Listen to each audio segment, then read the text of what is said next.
వరంగల్ కాజీపేటలో ఒక సిఐ కొడుకు వీరంగం సృష్టించాడు. బస్ స్టాండ్ దగ్గర ప్రైవేట్ కార్ల అద్దాలు ధ్వంసం చేశాడు. కార్ల స్టాండ్ దగ్గర కొంతమంది యువకులతో కలిసి టాయిలెట్ చేశాడు.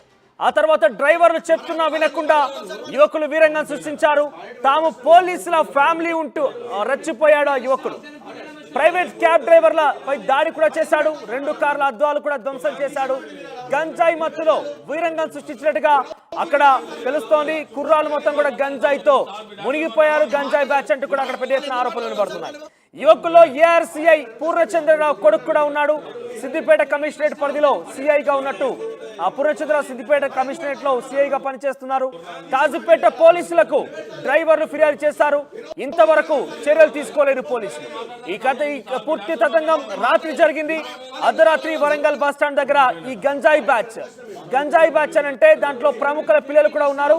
సిఐ పూర్ణచంద్రరావు కుమారుడు కూడా అందులో ఉన్నాడు. ఆయన సృష్టించిన బీభత్సం అంతా ఇంత కాదు. ఆ ప్రైవేట్ క్యాబ్ డ్రైవర్లపై దాడి చేస్తూ అక్కడ టాయిలెట్ చేస్తూ వారి కార్ల అద్దాలు కూడా ధ్వంసం చేశాడు. దీనికి సంబంధించి మా ప్రతినిధి వెంకటరత్నం మరింత సమాచారం అందిస్తారు. ఎస్ వెంకటరత్నం, అసలు ఏం జరిగింది? దాదాపు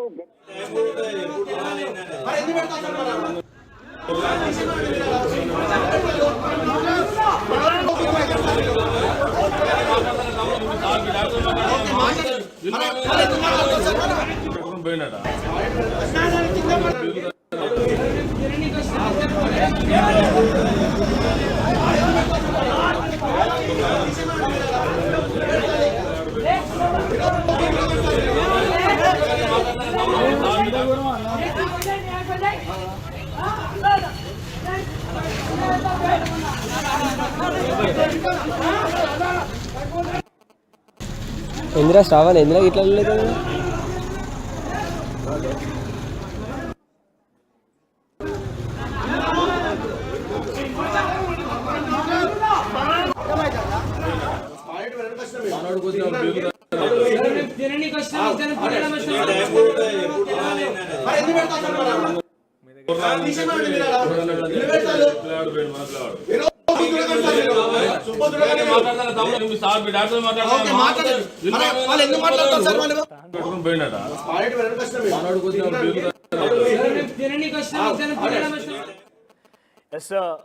పూర్తిగా పోలీస్ స్టేషన్ ఎదుట కూడా ఎటువంటి వీరంగం సృష్టించారో చూసాం.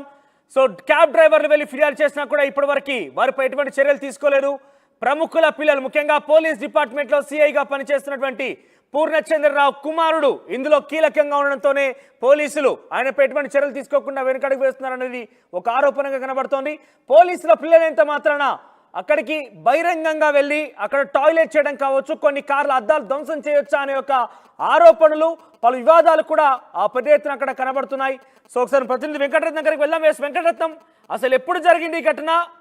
అంటే గంజాయి సేవించినట్టుగా పోలీసులు నిర్ధారణ చేశారా? అంటే ఏం జరిగింది అసలు? ఆ మద్య మత్తున్నట్టుగా చాలా క్లియర్గా అర్థమవుతుంది. ఏకంగా పోలీసులపైనే తిరగబడుతున్నట్టు విజువల్స్ మనం చూస్తున్నాం. సో అర్ధరాత్రి క్యాబ్ డ్రైవర్లకి వారికి మధ్య ఎటువంటి వివాదం జరిగింది?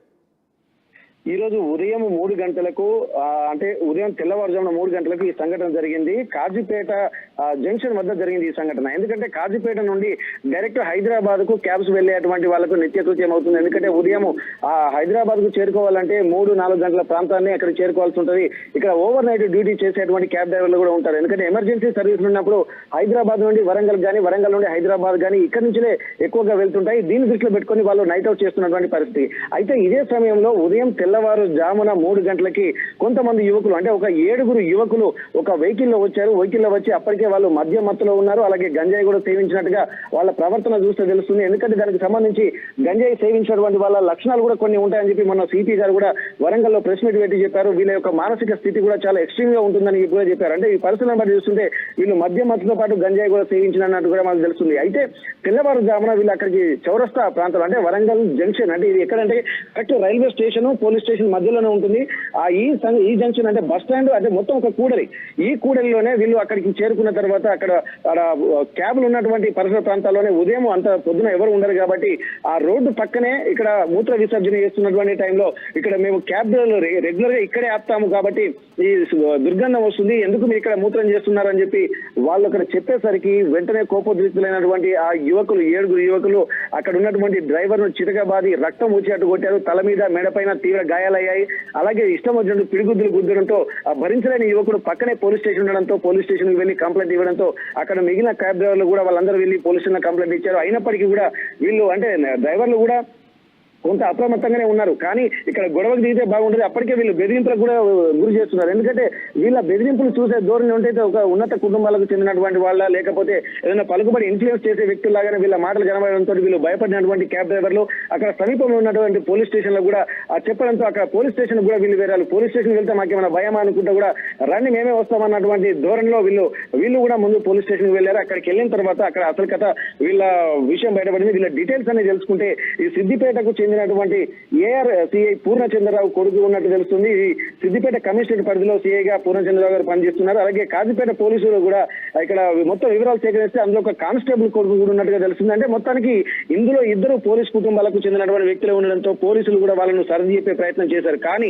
ఇక్కడ ఉన్నటువంటి వాళ్ళు సర్ది చెప్తే వినకపోవడం పోను పోలీసుల మీదే క్వశ్చన్లు చేస్తున్నటువంటి పరిస్థితి మనం ఆ వీడియోలో చూస్తున్నాము. ఆ విజువల్స్ లో కూడా స్పష్టంగా కనిపిస్తుంది. వీళ్ళ విపరీత ధోరణి ఎంత దారుణంగా ఉందనేది కూడా దీంతో అవక్కైనటువంటి ఆ పోలీసులు అలాగే డ్రైవర్స్ క్యాబ్ యువకుల్ని పోలీసులు అదుపులోకి తీసుకున్నారా? వారిని మందలించే ప్రయత్నం చేశారా? ప్రస్తుతానికి వాళ్ళ పోలీసులు అదుపులోనే ఉన్నారు. వాళ్ళకి సంబంధించినటువంటి కౌన్సిలింగ్ కూడా ఇవ్వాల్సినటువంటి అవసరం ఉంది. మొన్ననే సీఎం కూడా చెప్పారు. ఎందుకంటే ఏ ఉన్నతాధికారి అయినా సరే ఎంత పెద్ద ఇన్ఫ్లుయెన్సర్ అయినా సరే గంజాయి అలాగే డ్రగ్స్ మాదక ద్రవ్యాలు వాడితే తొక్కేయండి అని చెప్పి ఉక్కుపాదం మోపాలని చెప్పి కూడా స్పష్టంగా చెప్పినటువంటి నేపథ్యంలో ఒకవేళ ఇప్పుడు కనుక పోలీసులు కూడా చర్యలకు ఉపక్రమిస్తే మిగిలిన ప్రజానీకం కూడా ఎదురు తిరిగేటువంటి అవకాశం ఉంటుంది. గతంలో కూడా కొద్ది రోజుల క్రితం కూడా గంజాయి కేసులు వరంగల్లో ఎక్కువగా ఉన్నటువంటి నేపథ్యంలో ఎవరిని ఉపేక్షించేది లేదు. మొత్తం ఆంధ్రప్రదేశ్ నుంచి తెలంగాణకు గంజాయి రవాణా సాగుతుంది. సిద్దిపేట పరిధిలో కూడా గత కొద్ది రోజులుగా కూడా గంజాయి కేసులు నమోదవుతున్న నేపథ్యంలో పోలీసులు దీన్ని తీవ్రంగా పరిగణిస్తూ ఎక్కడ మూలాలున్నా వాళ్ళని పసిగట్టేటువంటి ప్రయత్నం చేస్తున్నారు. అందులో పోలీసుల కుటుంబాలే ఉండడంతో ఇది చాలా తీవ్రంగా పరిగణించాల్సిన అవసరం. మరి వీళ్ళకు గంజాయి ఎక్కడి నుంచి సప్లై చేస్తుంది, లేకపోతే ఇందులో ఉన్నటువంటి యువకులు ఏమైనా గంజాయి స్మగ్లింగ్ చేస్తుంటూ వాళ్ళు వాడుకుంటున్నారు అన్నటువంటి కోణంలో కూడా దర్యాప్తు చేయాల్సినటువంటి అవసరం ఉంది. దీన్ని దృష్టిలో పెట్టుకుని పోలీసులు వీరి వివరాలు అయితే తీసుకున్నారు. వీళ్ళకి సంబంధించిన సేవించారనే రకంగా వాళ్ళ సిమ్టమ్స్ ఉన్నాయని చెప్తున్న నేపథ్యంలో వారిని టెస్ట్ చేశారా అధికారులు? ఇంకా చేయలేదు. దీనికి సంబంధించి అంటే పూర్తి కొన్ని సిమ్టమ్స్ వీళ్ళలో కనిపిస్తున్నాయి కానీ వీళ్ళలో ఒక పరీక్ష చేయాల్సి ఉంటుంది. ఇప్పుడు మద్యం తాగారనేది మాత్రం అక్కడ స్పష్టంగా తెలుస్తుంది వాళ్ళ మాటల్లోనే. ఎందుకంటే మామూలుగా ఉన్నటువంటి వ్యక్తులైతే అక్కడ చేసిన తప్పు దానికి క్షమించమనో లేకపోతే సారీ అని చెప్పడమో వెళ్ళిపోవాలి. కానీ ఇక్కడ వీళ్ళు చేసిన తప్పును సరిదిద్దుకోవడం పోను క్షమాపణలు కోరడకపోను వాళ్ళ మీద దాడి చేసి తీవ్రంగా రక్తాలు వచ్చేటువంటి కోరుతున్నారంటే వాళ్ళ స్థితి చాలా దారుణంగా ఉందని చెప్పుకోవచ్చు. ఖచ్చితంగా మద్యం మత్తులోనే ఇవి చేశారు. డ్రగ్స్ వాడారా లేదా లేకపోతే గంజాయి వాడారా లేదా మత్తు పదార్థాలు వాడారన్న కోణంలో కూడా వీళ్ళు పోలీసులు చేస్తున్నారు. కాకపోతే వీళ్ళ సింప్టమ్స్ కూడా ఏంటంటే మద్యం మత్తులో ఉన్నటువంటి వాళ్ళ ఆలోచనలు కూడా ఒక రకంగా ఉన్నాయి. కానీ కొంత వారిపై దాడి చేసినట్టుగా మనం చూస్తున్నాం. కొంత తీవ్రంగానే గాయపరిచారు, వారిని తలపై కూడా కొట్టారు. ఆ గాయాలు కూడా ఆర్టీవీ స్క్రీన్ పై మనం చూపిస్తున్నాం. సో వారి పరిస్థితి ఏ రకంగా ఉంది ఇప్పుడు?